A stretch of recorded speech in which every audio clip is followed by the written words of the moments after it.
The voicemail was 47 seconds long. I know because I played it 11 times that night, and by the fourth listen I had started counting the seconds the way you count something measurable when everything else has become unmeasurable. 47 seconds. Her voice, which I hadn't heard in 5 years. The sound of her breathing before she spoke, that small, controlled intake of air that I recognized from 1,000 mornings, from arguments at midnight, from the moment she told me about Spencer and watched my face change. Weston. Just my name, first. A pause. I know I don't have the right to call you. I know that. But there's something, I don't know how to say this without sounding, there's a man. He's been outside my building 3 times this week. He knows things he shouldn't know, Weston. He said your name. Another pause. The sound of a street behind her. Traffic. A distant siren. His name is Elijah. Please don't delete this. Then the line went dead. My name is Weston. I'm 38 years old. I work as a documentary sound editor. I spend my professional life listening to things with clinical precision, isolating signal from noise, determining what is real and what is artifact. I've worked in post-production for 12 years, and I tell you this not because my profession is particularly interesting, but because it shapes, in ways I didn't fully understand until much later, how I process the world. I listen carefully. I look for consistency. I catalog anomaly. Era and I were married for 4 years. We met when we were both 27. She was in the marketing department of a production company whose projects occasionally crossed paths with my work. She was precise and magnetic in the particular way of people who know exactly how much room they take up and have decided it is the right amount. We were happy, or something that resembled happiness closely enough that I didn't look too hard at the distinction. Then she had an affair with a man named Spencer. A record producer, older than both of us, the kind of man who fills a room without appearing to try. I found out the way people usually find out, not in a single dramatic revelation but in the slow accumulation of small wrongnesses that eventually became impossible to explain away. A pattern of late nights that didn't match her calendar. A name repeated too casually in stories about professional events. The particular quality of her voice when she said his name, slightly flattened, managed. We separated when I was 32. The divorce was finalized 8 months later. It was not clean, but it was civil, and I had good friends and eventually a new equilibrium. I had not spoken to Era in 5 years. I live now in a flat on the 3rd floor of a converted textile building in the north of the city. High windows. Exposed brick. A spare room I use as a studio. I have a cat named Morse, who is large and indifferent in the manner of cats who have assessed their owner and found him adequate but not remarkable. I sleep well. I consider this my greatest post-divorce achievement. I was sitting at my mixing desk when the voicemail notification appeared. Tuesday in March, 9:14 p.m. Withheld number. I almost didn't open it. Something made me. By the 11th play I had written the exact words in the notebook beside my desk. He said your name. I underlined it twice. I sat for a long time after that in the amber studio light, Morse arranged on my keyboard with strategic inconvenience, the city a soft blur of traffic outside. She had said, please don't delete this. I didn't delete it. And then I called her back. She didn't pick up the first time. I left a brief message, my name, the fact that I'd heard hers, the fact that I was calling back. I kept my voice even. I am good at sounding calm when I am not calm. She called back at 11:40 p.m. Weston. Her voice was different from the voicemail, less prepared, more frayed. 5 years had put something new in it I couldn't immediately name. Not age exactly. More like where. She talked for 20 minutes. I listened without interrupting. The story, she lived now in a flat in the south of the city, had for 3 years, after a sequence of events she summarized quickly and without self-pity. Spencer had not been the beginning of something better. He had been the middle of something worse, and they had ended 2 years in. She now worked as a brand consultant, freelance, mostly from home. 6 weeks ago, she had noticed a man standing outside her building. Not at her buzzer, not visibly waiting for anyone, just standing on the pavement opposite at 7 in the morning when she looked out. She hadn't thought much of it. 4 days later, same hour, same position. The third time, the week before she called me, he had been closer. When she came out of the building, he had said her name. Not asked, said. Era. Then he had told her that someone who loved her was worried about her. When she asked who, he said, Weston knows. She had gone back inside and called me within the hour. He used my name, I said. Yes. What does he look like? She described him: tall, late 40s or early 50s, dark coat, very still in the way of people who are comfortable being observed. Clean shaven. No distinguishing features she could specifically name, a face that was somehow difficult to hold in memory afterward. She said this last part and then paused, as if she recognized how it sounded. I know how that sounds, she said. It sounds like you were frightened, I said. I was. I asked if she'd called the police. She had, the second time she'd seen him. They'd taken a report, done a walkthrough of her street, found nothing. She'd called again after the third encounter. Same result. No one matching her description had been recorded in the area by any camera on that street, which the officer had told her with the careful neutrality of someone delivering information they expect to be disputed. After we hung up, I sat for a long time. There were rational explanations. There were also the words Weston knows, attributed to a man I had never heard of, by a woman I had not spoken to in 5 years. I told myself I would think about it in the morning. I did not sleep. In the days that followed, we exchanged messages, short, practical, informational. She sent me a photograph she'd taken from her window of the man standing below. The image was grainy, taken in low morning light through glass, a figure, dark coat, stillness. It told me very little. I enlarged it on my screen 3 times, looking for something to analyze. The audio editor in me wanted a clean signal. What I had was noise. She told me she hadn't told anyone else. Not because she didn't have people she could tell, she mentioned a friend named Claire with the casualness of someone who has support available, but because she was afraid of how it would sound. Afraid of the word that was forming inside the story without yet being spoken. I noticed that she mentioned Spencer twice in our first week of messages. Not in the context of the man outside, in passing, as context for other things. Both times she stopped herself mid-sentence and redirected. I noted this. I did not yet know what to do with it. The second photograph arrived on a Friday. She had taken it from the street this time, further away, or said she had. The figure was there again, same coat, same posture, caught at the edge of frame. She had been shaking when she took it, you could see the motion blur. Same man? I typed. I think so, she replied. But Weston, the property manager, says no one has been reported standing there. She checks the entrance camera every morning. Nothing. I stared at that message for a long time. Could the camera angle miss that spot on the pavement? I suggested. She showed me the feed. It covers the whole frontage. I put my phone face down on the desk and went to make coffee I didn't drink. I met her in person for the first time in 5 years on a Wednesday afternoon, in a cafe 3 streets from her building. She arrived 7 minutes late, which was unlike her. The Era I had known was precise about time, almost compulsively so. She looked both recognizably herself and significantly altered. Thinner. Her hair shorter. She moved with a careful economy, the kind of physical self-monitoring that comes from sustained anxiety, as if she were checking the temperature of each space before entering it fully. We sat across from each other with our coffee and I felt the specific strangeness of shared history, the way a person can be simultaneously familiar and unreachable, a photograph of someone you used to know.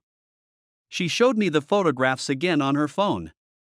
I examined them properly this time, pinching to enlarge, assessing the light source and framing. They were real photographs, not composites. There was consistent chromatic aberration across both, the same lens artifact, which meant they came from the same device and hadn't been edited in any way I could detect with a visual inspection.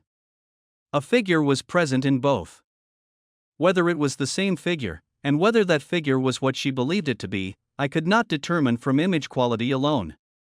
Tell me about the name, I said. Elijah. She wrapped both hands around her cup. He told me it the third time. When he said your name. He said, tell Weston that Elijah remembers. Tell Weston that Elijah remembers, I repeated. Yes. Does that mean anything to you? She looked at the table. No. It should, maybe. I've gone through everything, every name, every event. There's no Elijah. Not in my life, not in yours that I knew of. I've searched it. There's nothing. And Spencer, I said. Does it connect to Spencer? She looked up sharply. A small, controlled flinch. Why would it? I don't know, I said. You mentioned him twice last week. She looked at her coffee. Spencer he reached out recently. 3 months ago. He wanted to talk. I said no. She paused. It's probably nothing.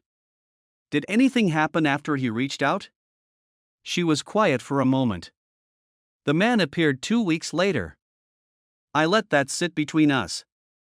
I'm not saying it's connected, she said quickly. I know how it sounds. I haven't lost my mind, Weston. I know, I said. But I was thinking about Spencer. Spencer, who I had never met but whose name had lived in the architecture of my marriage like a fault line. Spencer, who had reached out 3 months ago. Spencer, who was the kind of man who might, if sufficiently motivated, have resources and networks I couldn't estimate. I began to build a theory around Spencer. It was a compelling theory. It had the structural elegance of something that fits, the timeline worked, the psychology worked, the motivation was at least arguable. A man whose relationship with Era had ended badly, who reached out, was rejected, and then what? Hired someone to unsettle her? To send her back to her ex-husband for reasons I couldn't yet identify? It was the wrong theory. I would spend 2 weeks inside it before I understood that. What I didn't know yet, what I couldn't see from where I was standing, was that the Spencer thread was a distraction. Not because Spencer was innocent, exactly. But because he wasn't the point. After the cafe, I walked home along the river, hands in my coat pockets, the March air cold and flat and smelling of stone and water. I was thinking about the phrase. Elijah remembers. I turned it over the way I turn over a piece of audio I can't place, listening for the register, the pattern underneath. That night I searched every combination I could think of. Elijah as a name with personal relevance. Elijah as a reference, biblical, historical, cultural. Elijah as a username across platforms I could access. I found nothing that connected to Era, to me, to Spencer, or to anything in the shared geography of our past. I called a friend Declan, a journalist, the kind of person who can locate information in places I can't access and has learned not to ask too many questions about why you need it. I described the situation in general terms and asked if he could check Spencer's recent activity. Business dealings, known associates, anything visible. Declan called back 2 days later. Spencer, he said, had been in Los Angeles for the past 4 months. Had not returned to the country. His professional footprint showed consistent presence on the West Coast. He had a new partner, she was a musician, they'd been photographed together at events in February and March. Spencer, in other words, was almost certainly not the architect of whatever was happening to Era. I deleted my Spencer theory from the notebook and sat with a blank page. The fourth sighting happened on a Thursday, at dusk, while Era and I were on the phone. She had called me, we were speaking daily by this point, a frequency that I noticed but did not examine too carefully, and she was in the middle of telling me about a work call she'd had when she stopped. He's there, she said. Her voice had changed, flat, low, the voice of someone who has just received a physical shock. Where exactly? Opposite. Same spot. Weston, it's getting dark and he's just standing there. Don't go outside, I said. Take a photo. Then call the police. I heard her moving to the window. The soft sound of her phone camera. Then silence. Era. He looked up, she said, very quietly. He looked directly at the window. Weston, he smiled. Call the police. Right now. I'll stay on the line. She called them on her landline while keeping her mobile with me. I heard the conversation, the careful, slightly disbelieving patience of the call handler, the address given, the description. I heard Era's voice tighten with the effort of sounding credible. The patrol car arrived in 11 minutes. I heard her reporting this from the window. I heard her say he's gone in a tone that combined relief with something that wasn't relief at all. The officers found no one. They looked at the camera footage. I heard one of them speak to her about it and confirmed what the property manager had said. The frontage cameras showed no one standing in the position she described at the time she described. After they left, she came back to the phone. They think I'm making it up, she said. They don't think that, I said. They think the evidence doesn't support what you saw. Which is the same thing. She wasn't wrong. I didn't say so. I drove to her building the following morning. I told myself I was going to look at the camera position. I stood outside for 40 minutes, measuring angles against the building frontage, establishing exactly what the lens would and wouldn't capture. The camera was mounted above the main entrance, angled slightly downward. Its field of view covered the immediate frontage and the pavement directly in front of the building, extending perhaps 4 meters to each side. The spot Era consistently described, directly opposite, on the other side of the narrow street, was at the outer limit of that coverage. Not outside it. Inside it.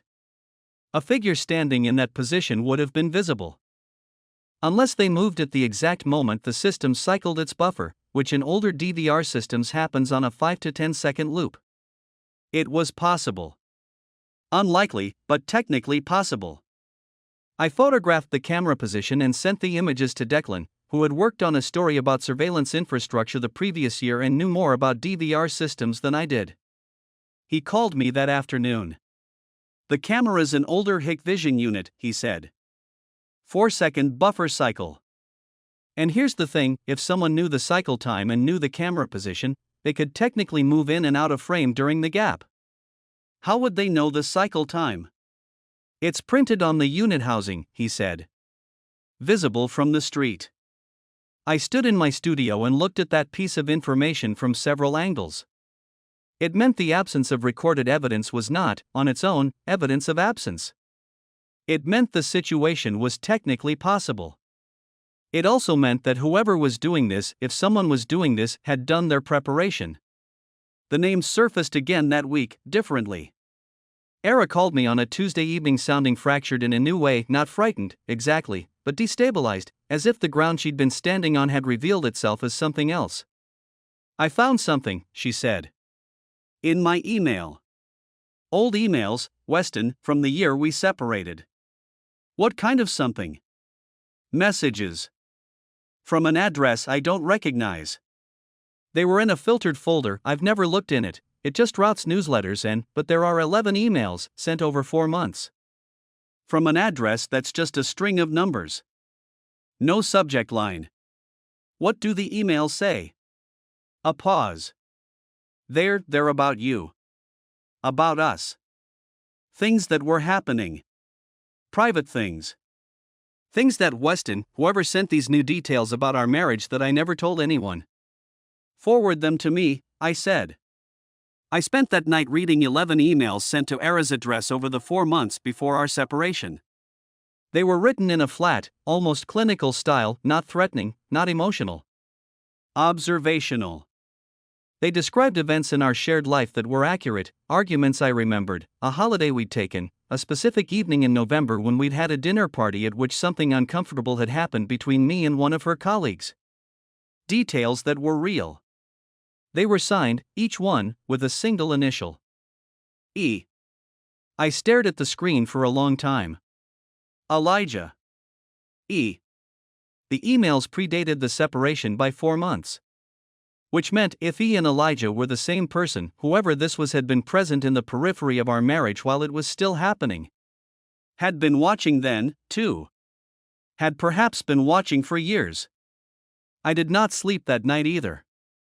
In the morning, I looked at the original Spencer theory again through this new lens. Spencer had entered Era's life, according to the timeline she'd eventually given me, approximately 6 months before the marriage ended. The emails began 4 months before the end. The overlap was not precise, but it was suggestive. Unless Spencer himself had received information. Unless someone had been feeding him details about our marriage, details that made the entry point easier, the approach more calibrated. I called Declan again. I sent him the email addresses. The next day he came back with nothing useful. The address string led to a server farm in Eastern Europe that had been decommissioned 3 years ago. The account was untraceable. And then Era stopped responding. 3 days of silence. Her phone went to voicemail. Her messages showed as delivered but not read. I drove past her building on the second day. Her lights were off at 10 p.m., which meant nothing and everything. On the third day I called Claire, the friend she'd mentioned, who told me, with careful measured concern, that she hadn't heard from Era in over a week and had herself been trying to reach her. I went to her building.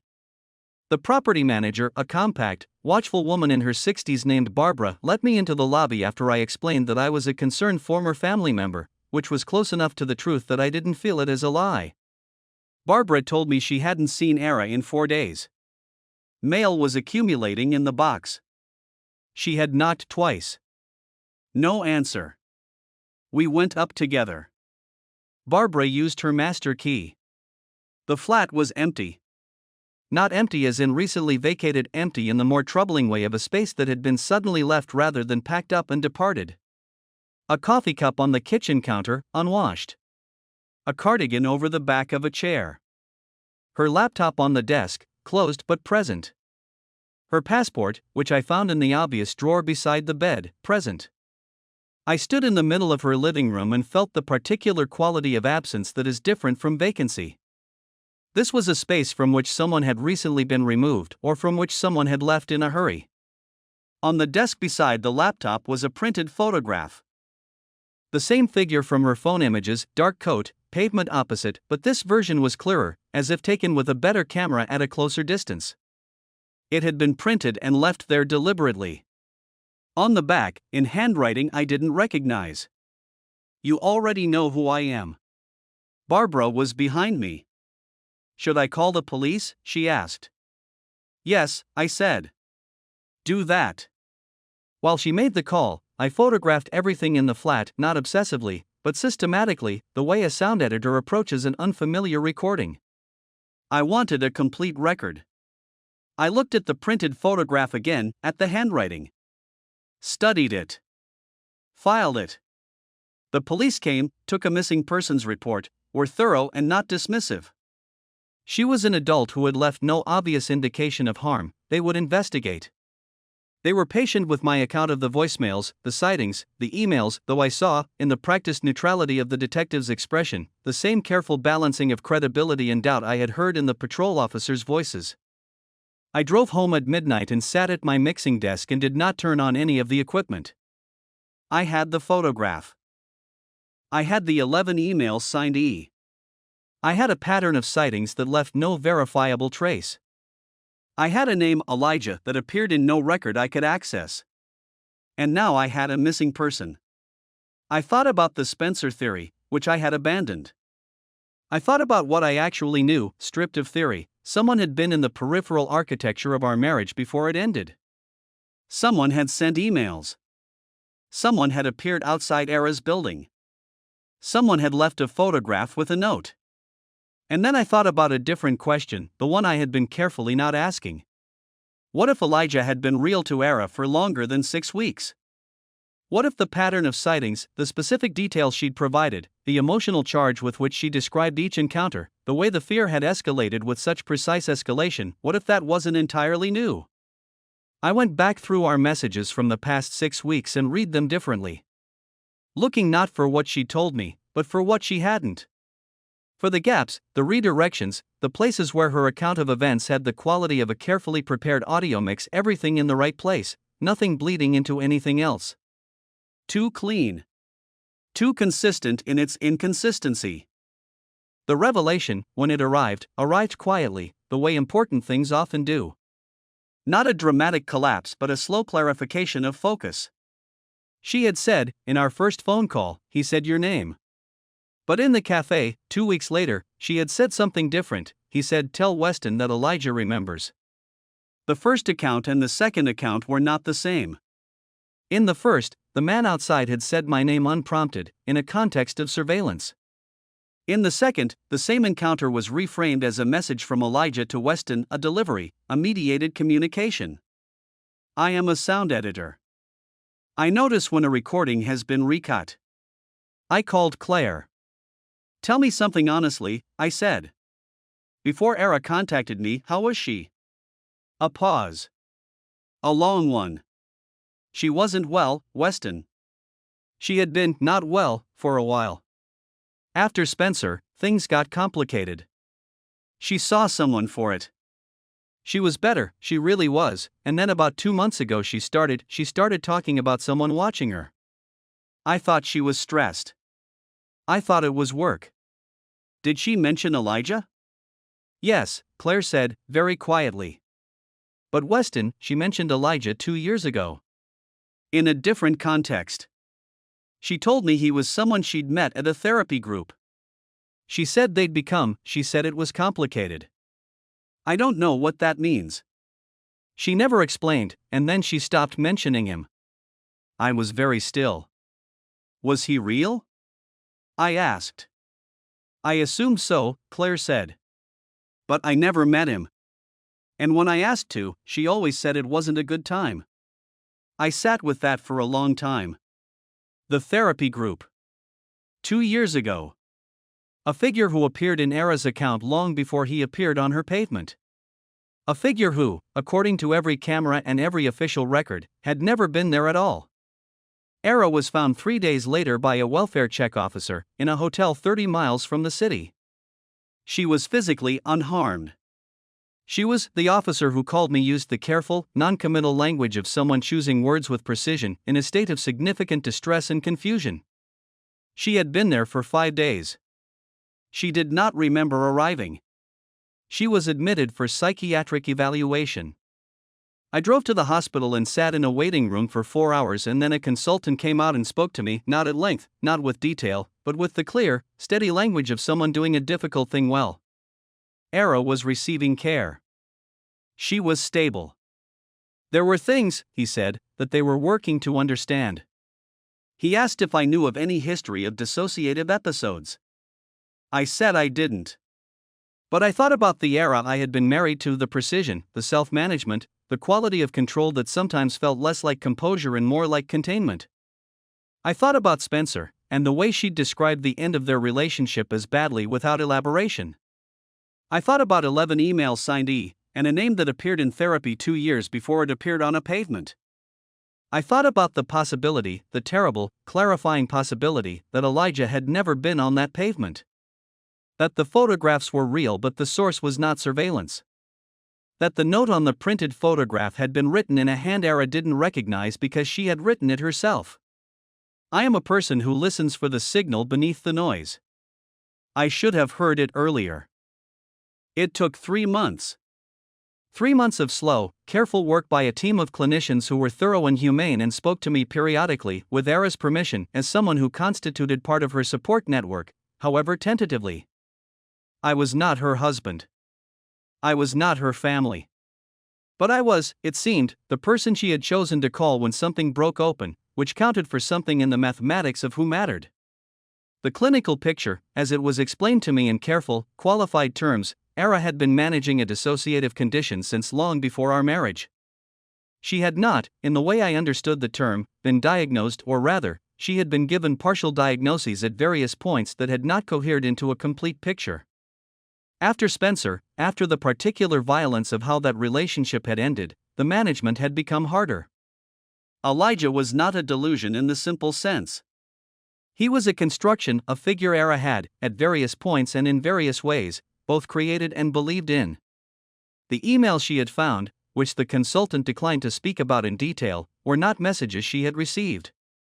They were messages she had written. When I asked how that was possible, how a person could write something and not know they had written it, the consultant said, it is possible when the person writing and the person receiving are not, in that moment, the same person. I drove home from that meeting and sat in my studio for a very long time with the lights off.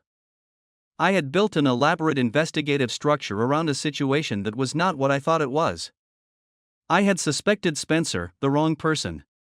I had tested camera angles and consulted journalists and analyzed handwriting. I had been, in my own way, a thorough and capable investigator, and I had been investigating the wrong thing, because the story I was being told, the story I wanted to believe, was a story about external threat. About a man who existed. About something that could be verified and confronted and resolved. The alternative, the true story, was not one I was equipped to hear until I had exhausted everything else. Era remained in care for 6 weeks and then moved to supported outpatient treatment. She went to stay with her sister in the west of the country. We exchanged 2 messages, one from her, thanking me for what she called not walking away.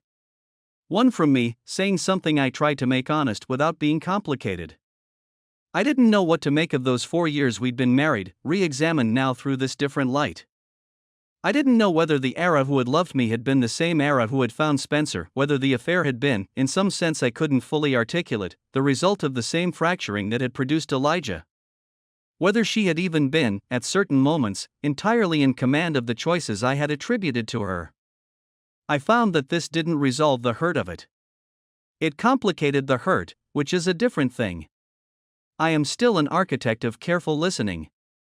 I still work at the same mixing desk, still run on Sunday mornings, still rely on Morse's strategic inconvenience to remind me I am not alone. I have told the story, selectively, to Declan and to 1 or 2 others, and the telling does not get easier but it does get shorter, which I think is progress. What I've come to understand, slowly, imperfectly, without the clean resolution I would have preferred, is that the most dangerous blind spot is not the one that keeps you from seeing other people clearly. It's the one that keeps you from asking the right question. I was asking who is Elijah? For weeks before I asked why does Elijah exist? And the second question, the one I'd been avoiding, was the one that held everything. There are nights when I play the original voicemail again. Not often. Occasionally. I listen to it the way I listen to archival audio. I'm trying to understand, not with feeling, exactly, but with attention. 47 seconds. Her breathing before she speaks. The traffic behind her. His name is Elijah. Please don't delete this. I haven't. I probably won't. What makes this story unusual and genuinely unsettling is the way it inverts the standard structure of betrayal narratives. Most infidelity stories move from order to disorder, a stable life cracked open by discovered deception. This one moves in the opposite direction. The disorder is present from the very first frame, and the investigation Weston conducts is, without him realizing it, an attempt to restore order to something that was never ordered in the way he believed. The psychological core of the story is not Era's condition. It is Weston's response to it, the way his professional identity as someone who finds the signal beneath the noise becomes both his greatest asset and his most significant liability. He investigates with real competence, the camera angle analysis is sound, the email forensics are methodical, the Spencer theory is logical. And every single element of that investigation is aimed in the wrong direction, because he is answering the question Era gave him rather than the question the situation actually contains. This is a story about the cost of taking someone else's version of events at face value, not out of naivety, but out of a particular kind of emotional investment. Weston wants to believe Era. Not necessarily because he still loves her, but because the version of her that is being stalked by a real man named Elijah is a version he can help. The version that is fracturing internally is a version he cannot reach, and on some level, he knows this. His investigation is not just detective work. It is protective fiction, a way of staying useful to someone he once loved by constructing a problem he is qualified to solve. The Spencer red herring operates on 2 levels simultaneously. On the surface, it misdirects Weston's attention. Beneath the surface, it reveals something about how he processed the affair. Spencer was the locus of his grief for years, and when an investigation needs a villain, the mind naturally reaches for the one it already has. That Weston builds his first theory around Spencer is not sloppy reasoning. It is emotional reasoning dressed in analytical clothing. The moment the story turns, when Weston notices the inconsistency between Era's two accounts of the first encounter is small and entirely consistent with his character. He doesn't have a dramatic revelation. He has an audio edit that doesn't match. A splice. A place where the recording has been recut. And once you've heard a splice in audio, you cannot unhear it. The lesson here is not simple. It isn't don't trust unstable people or ask harder questions sooner.